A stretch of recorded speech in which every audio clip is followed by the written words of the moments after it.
దాంతో కంగారు పడుతూ తన తల్లి నిత్య వాళ్ళ తండ్రితో ఇలా అంటుంది. ఏవండి ఏవండి, అమ్మాయి కనిపించట్లేదండి, నాకెందుకో కంగారుగా ఉంది. అవునా, పద వెళ్ళి ఇల్లంతా వెతుకుదాం. తమ గారాల ఒక్కగానొక్క కూతురు తనకు జరిగిన అన్యాయాన్ని తట్టుకోలేక ఎటు వెళ్ళిపోయిందో అని భయపడుతూ నిత్య వాళ్ళ అమ్మా నాన్న ఇల్లంతా వెతుకుతూ ఉన్నారు. చూడమ్మటియా, నువ్విప్పుడు కోటీశ్వర్ల ఇంటికి ఒక్కగానొక్క కోడలివి కాబోతున్నావు. నేను స్వయంగా నీకు మా ఇంటి పద్ధతులన్నీ నేర్పిస్తాను. నువ్వు లండన్లో చదువుకొని వచ్చిన అమ్మాయి కదా, ఇవన్నీ నేర్చుకోవడానికి నీకు కష్టమేమీ కాదులే. అత్తయ్య, నాకింటి పనులు కొద్ది కొద్దిగా వస్తాయి. నాకేదైనా అర్థం కాకపోతే మిమ్మల్ని అడిగి తెలుసుకుంటాను. అది సరే కాని నీరజ్ ఎక్కడా? ఇంటికొచ్చినప్పుడు చూస్తున్నాను అత్తయ్య, ఎక్కడా కనిపించడం లేదు. నీరజ్ గురించి ఏం చెప్పనమ్మా, ఎప్పుడు చూసినా ఆఫీస్ పని అంటూ బిజీగా ఉంటాడు. వచ్చే వారమే మీ నిశ్చితార్థం పెట్టుకుని ఎంతవరకు ఆ సూటు వాడికి ఫిట్ అవుతుందో లేదో కూడా ట్రయల్ చూడలేదు. అంత బిజీ వాడు. డోంట్ వరీ అత్తయ్య, పెళ్ళైన తర్వాత నీరజ్ని ఎలా మారుస్తానో మీరే చూస్తారుగా. Complete family మ్యాన్లా మార్చేస్తాను. అప్పుడు మనం ముగ్గురు బాగా ఎంజాయ్ చేయొచ్చు. వాడిని మార్చడం అంత సులువేమీ కాదు టియా. అయినా పర్వాలేదు, ఒకసారి ప్రయత్నించి చూడు. ఇప్పుడు నాకు చావాలో బ్రతకాలో ఏమీ అర్థం అవ్వట్లేదు. నాకు న్యాయం జరిగేదేలా? నేను చచ్చిపోతే నా సమస్య మొత్తం తీరిపోతుంది కదా. ఇలా అనుకుంటూ నిత్య ఆలోచిస్తూ ఉంటుంది.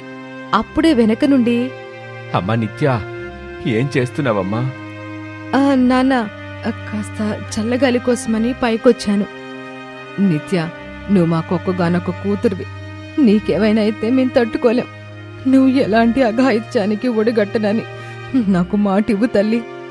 లేదమ్మా, నేనెలాంటి తప్పుడు నిర్ణయం తీసుకోనని నీకు మాటిస్తున్నాను అని తన అమ్మకి మాటిచ్చిన నిత్య తన మనసులో ఇలా అనుకుంటుంది. అవునమ్మా, ఎవడో చేసిన తప్పుకి నేనెందుకు శిక్ష అనుభవించాలి? ఆ పొగరుబోతికి ఎలాగైనా శిక్ష పడేలా చేస్తాను. అలా చూస్తూ ఉండగానే నీరజ్ టియాల నిశ్చితార్థం అయిపోతుంది. అక్కడ నిత్య ఆ రోజు జరిగిన సంఘటనని మర్చిపోలేక బాధపడుతూ ఉంది. తను కోటీశ్వరుడైన నీరజ్ గెస్ట్ హౌస్కి ఎలా వెళ్ళింది అని ఆలోచిస్తూ ఉంది. నేనలా ఏం చేయకుండా సైలెంట్గా ఉంటే అతనికి శిక్ష ఎలా పడుతుంది? ఈ రోజే ఒక మంచి లాయర్ని కలవాలి. అతను ఎంత పెద్ద మనిషైనా ఒక అమ్మాయి జీవితం నాశనం చేసే రైట్ లేదు. ఈరోజు నేను న్యాయం కోసం పోరాడకపోతే నాలాగే అతను వేరే అమ్మాయి జీవితం కూడా నాశనం చేసేస్తాడు. ఇక ఏమాత్రం ఆలస్యం చేయకుండా నిత్య ఒక లాయర్ దగ్గరికి వెళ్తుంది. నిత్య, I can understand your pain. కానీ మీరు నీరజ్ కుమార్ని మీతో తప్పుగా ప్రవర్తిస్తూ ఉండగా ఎవ్వరూ చూడలేదు. మీ దగ్గర అతనే ఈ తప్పు చేశాడు అంటానికి ఎటువంటి సాక్ష్యాలు లేవు. మరి మీరు ఇంత స్ట్రాంగ్గా ఈ విషయాన్ని ఎలా చెప్తున్నారు? ఎందుకంటే నాకు మెలకువ రాగానే ఆ ప్లేస్లో అతనొక్కడే అబ్బాయి ఉన్నాడు. అతనే నన్ను బట్టలు వేసుకుని ఇక ఇంటికి వెళ్ళు అని చెప్పాడు. వీటన్నిటికీ అర్థమేంటి లాయర్ గారు? ఇలాంటి మాటల ఆధారాలతో మనం అతన్ని కోర్టుకి ఈడ్చలేం. ఇంకో ముఖ్యమైన విషయం, అసలు మీకు ఆ రోజు ఏం జరిగిందో తెలీదు. వాళ్ళ లాయర్ ఈజీగా మీరు మద్యం మత్తులో ఉన్నారని ప్రూవ్ చేసేస్తాడు. ఇక ఈ కేసుకి ఎటువంటి వాల్యూ ఉండదు. నేను మందు తాగను లాయర్ గారు, ప్రామిస్ అని మీరనుకుంటే సరిపోదు. జడ్జి గారు కూడా అనుకోవాలి కదా. మీరు మందు తాగకపోతే ఆ రోజు ఏం జరిగిందో మీకు ఎలా గుర్తులేదు? ఒకసారి ఆ కోణంలో ఆలోచించండి. నేను ఎలాంటి ప్రూఫ్స్ లేకుండా నీరజ్ కుమార్ అంతటి వారితో కయ్యానికి వెళ్ళలేను. I'm so sorry. నిత్య అన్ని విధాలుగా ప్రయత్నం చేసింది. కాని ఏం చేసినా ఆమెకి నిరాశే మిగిలింది. తను ఇంటికి తిరిగొచ్చి అసలు ఆ రోజు ఏం జరిగింది అని గుర్తు చేసుకోవడానికి ప్రయత్నిస్తుంది. నిత్య, పద, ఈరోజు రాత్రి మనం డిస్కోకెళ్దాం. డిస్కోనా? వావ్, నేను డిస్కోకి వెళ్ళానని ఎప్పటినుంచో రెడీగా ఉన్నా. కానీ అమ్మే ఒప్పుకోదు. ప్రతిసారి ఆంటీ వద్దనే అంటారు కదా, ఆయన నువ్వు వదులుతావా? ఆంటీని ఎలాగోలా ఒప్పిస్తావు కదా, అలాగే ఈసారి కూడా ఒప్పించే. అడిగి చూస్తాను, కానీ వస్తానో రానో కన్ఫర్మ్గా చెప్పలేను. అదంతా వదిలే. అడు చూడు, మళ్ళీ మన బుర్ర తినడానికి నీ పిచ్చాడు వస్తున్నాడు. ఇప్పుడు మళ్ళీ వీడి ప్రేమ పురాణం వినాలా మనం? అబ్బా, వీడేంటే ఎప్పుడు నా వెనకాలే పడుతూ ఉంటాడు. నిత్య, నీతో కొంచెం పర్సనల్గా మాట్లాడాలి. నువ్వేం మాట్లాడాలో నాకు తెలుసా అది. నేను నిన్ను ఎంతగా ప్రేమిస్తున్నానో తెలిసినప్పుడు ఎందుకు నాకేసి చెప్పట్లేదు? ఆది, ముందు నువ్వు నీ చదువు మీద శ్రద్ధ పెట్టు.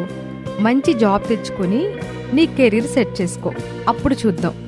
నిత్య, ప్లీజ్ ఇక్కడి నుంచి వెళ్ళు. ఇలా మాటి మాటికి నా వెంట పడ్డం మాని. నిత్య, నాకెందుకో నువ్వు కూడా ఆదిని ఇష్టపడుతున్నావు అనిపిస్తుంది. మనసులో అంత ప్రేమ పెట్టుకుని ఎందుకే వాడిని అలా ఏడిపిస్తున్నావు? ఆది నన్ను ఎంతలా ప్రేమిస్తున్నాడో నాకు బాగా తెలుసు. బాగా చదువుతాడు, కానీ అతని ప్రేమ దోమ అని తన చదువు పాడు చేసుకోవడం నాకు ఇష్టం లేదు. అతను ఇంకా బాగా హార్డ్ వర్క్ చేస్తే చాలా గొప్పవాడవుతాడు. నేను ఇలా రిజెక్ట్ చేస్తే అయినా ఆది నిజంగా తన లైఫ్లో ఏదైనా సాధిస్తాడేమో. నువ్వు చెప్పేది నిజమే. ఇక నేను ఇంటికి వెళ్తాను. అమ్మని ఈరోజు రాత్రి డిస్కోకి వెళ్ళడానికి ఒప్పించే పనుంది కదా.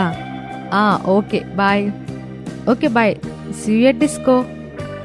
నిత్య వెళ్ళగానే అను కూడా డాన్స్ క్లాస్కి వెళ్ళిపోతుంది. అను. ఆది, నువ్వు మళ్ళీ వచ్చేసావా? అను, నువ్వు కొంచెం నిత్యకి నా ప్రేమ గురించి అర్థమయ్యేలా చెప్పొచ్చు కదా. మీరిద్దరూ క్లోజ్ ఫ్రెండ్స్ కదా, తను నీ మాట ఖచ్చితంగా వింటుంది. ఆది, నేను తనకి నీ గురించి చాలాసార్లు చెప్పాను.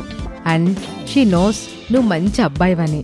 తను నువ్వు నీ లైఫ్లో ఏవైనా గొప్పగా సాధించాలని కోరుకుంటుంది. ఆ తర్వాత ఆమెకి నీలో ప్రపోజ్ చేయి. ఇంకో ముఖ్యమైన విషయం ఏంటంటే తను కూడా నిన్ను చాలా ఇష్టపడుతుంది. అయితే సరే, నిత్య కోరుకున్నట్టే నేను లైఫ్లో సెటిల్ అయ్యాకే తనతో మాట్లాడతానను. అది అలా పట్టుదలతో ఉండు. సరే మరి, ఇక నేను ఇంటికి వెళ్ళాలి, నాకు లేట్ అవుతుంది. ఆ తర్వాత నేను ఇంటికొచ్చి అమ్మతో డిస్కోకి వెళ్ళడానికి ఒప్పించాను. పాపం అమ్మ నన్ను ఎన్నిసార్లు డిస్కోకి వద్దు వద్దు అంటున్నా నేనే వినకుండా మొండిగా ప్రవర్తించి వెళ్ళాను. ఆ తర్వాత అక్కడ ఏం జరిగిందో అసలు ఎందుకు నాకేం గుర్తుకు రావట్లేదు. ఇంకా ఎన్నాళ్ళు ఇలా బాధపడుతూనే ఉంటావు? ఏం జరిగిందో జరిగిపోయిందిలే నిత్య. ఆ కాలరాత్రి గడిచి నెల అయిపోతుంది. ఇప్పటికైనా నువ్వు ఆ రోజు రాత్రి జరిగిన సంఘటనని మర్చిపోమ్మా. ఎలా మర్చిపోగలనమ్మా? ఎలా మర్చిపోగలను? నేను స్పృహలో లేనప్పుడు ఎవరో నన్ను చెడగొట్టారని ఆ నీరజ్ కుమార్ని నేను అసలు విడిచిపెట్టను. నిత్య, చూడమ్మా, నువ్వు ఇప్పటికే చాలాసార్లు అతనికి శిక్ష పడ్డానికి ప్రయత్నించావు. కాని నీకెవ్వరూ సహాయం చేయట్లేదు, ఎవ్వరూ నీ బాధని వినట్లేదు. అందుకే కొద్ది రోజులు ఈ విషయం గురించి మర్చిపో తల్లి. నీ మనసుని ప్రశాంతంగా ఉంచుకో. కాస్త టైం తీసుకుని ఆలోచించు. మెల్లగా అన్నీ గుర్తుకొస్తాయి. అవునన్నా, మీరు చెప్పేది కరెక్టే. నువ్వు ఇక్కడే ఉంటే ఇవన్నీ ఎప్పటికీ మర్చిపోలేవు. కొద్ది రోజులు పిన్ని వాళ్ళింటికి వెళ్ళు. అక్కడైతే పింకి నీకు తోడుగా ఉంటుంది. పిన్ని వాళ్ళింటికా? అవునమ్మా, ప్లేస్ మారితే అయినా నేను మనశ్శాంతిగా ఉంటానేమో. కొద్ది రోజుల తర్వాత నిత్య తన పిన్ని ఇంటికి వెళ్ళిపోతుంది. హలో హ్యాండ్సమ్, నువ్విక్కడున్నావా? నేను నీకోసమని ఇల్లంతా వెతుకుతున్నా. పద, మనిద్దరం లాంగ్ డ్రైవ్కి వెళ్దాం. టియా, నువ్విక్కడేం చేస్తున్నావు? ఏ, నేనిక్కడికి రాకూడదా? లేదు, నా రూమ్లోకి రావటానికి ఈ ఇంట్లో ఎవరికీ పర్మిషన్ లేదు.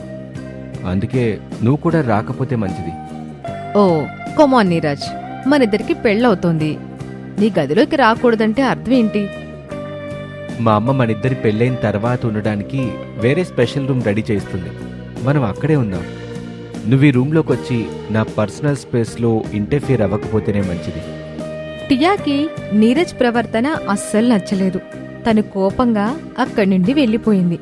తను కోపంగా వెళ్ళిపోతే అయినా నీరజ్ తనకి సారీ చెప్పడానికి వస్తాడు అనుకుంది. కాని నీరజ్ కుమార్ ఎవరి ముందు తగ్గే మనిషి కాదు. ఎంత పొగరు నీరజ్కి! నన్నే రూంలోకి రావద్దంటాడా? పైగా సారీ చెప్పడానికి కూడా రాలేదు. ఛా, మూడంతా పాడు చేశాడు. నాన్సెన్స్. ఇదిలా ఉండగా నిత్య వాళ్ళ పిన్ని ఇంట్లో, నిత్య, నువ్విక్కడికి వచ్చి 2 రోజులైంది. నువ్వు బయట తిరగడానికి ఎక్కడికి వెళ్ళలేదు. ఎప్పుడూ ఆ రూమ్లోనే పడుంటున్నావు. ఈ రోజైనా వెళ్ళి ఆ సిటీ చూసిరామ్మా. నీ బాధని ఇక్కడే మర్చిపో. నా కూతురు పింకీ నీకన్ని ప్లేసెస్ చూపిస్తుంది. ఆ పిన్ని, రేపు వెళ్తాను. రేపెందుకు నిత్య అక్క, మనం ఈరోజే వెళ్దాం. వెళ్ళి త్వరగా రెడీ అవ్వు, అర్ధగంటలో బయలుదేరదాం. పింకీ నిత్యని చాలా మంచి మంచి ప్లేసెస్కి తీసుకెళ్ళింది. ఇద్దరూ బాగా ఎంజాయ్ చేశారు. నిత్య ఎంత హ్యాపీగా ఉందంటే తను అక్కడి నుండి ఇంటికి తిరిగి వెళ్లేందుకు రెడీగా లేదు.